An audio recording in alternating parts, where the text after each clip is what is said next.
Amreli RTO અને જિલ્લા પોલીસના સંયુક્ત ઉપક્રમે અમરેલીમાં રોડ સેફટી માસનું આયોજન કરવામાં આવ્યું હતું, જેમાં રોડ સેફટી કમિટીના તમામ સભ્યો, GSRTC, bus truck association, automobile વાહન ડીલરો, લાયન્સ ક્લબ અમરેલી સહિત જિલ્લાની 14 સ્કૂલના 1200 જેટલા વિદ્યાર્થીઓ તેમજ પ્રજાજનો બહોળી સંખ્યામાં હાજર રહ્યા હતા।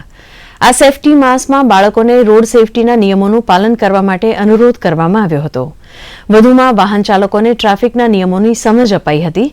જે લોકો રોડ સેફટીના નિયમોનું પાલન કરી રહ્યા છે તેમને ગુલાબનું ફૂલ આપીને સન્માનિત કરવામાં આવ્યા હતા।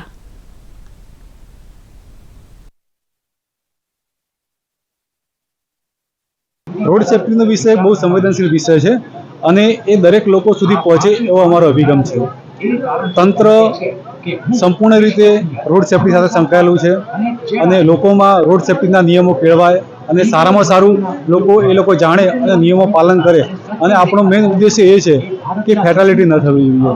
જે પ્રમાણે ભારત દેશમાં ફેટાલિટીનો રેશિયો વધી રહ્યો છે એ પ્રમાણે જોવા જઈએ તો એ આપણા માટે બહુ ખરાબ વસ્તુ છે અને એ ન થાય એટલા માટે કરીને આપણે લોકોની જાગૃતિ માટે કરીને આપણે આ એક આયોજન કરેલું છે। સેફટી રૂલ્સ બતાવ્યા છે કે વધુ એના બધા સેફટી રૂલ્સ એની ઇમ્પોર્ટન્સ શું છે, પછી બધું પાલન કરવાનું અને આપણે આપણા પેરેન્ટ્સ છે, રિલેટિવ્સ છે, બધાને કહેવાનું કે થોડી સ્પીડ ઓછી રાખે અને હેલ્મેટ પહેરે અને વધારે લોકોને ના લઈ જાય એમ।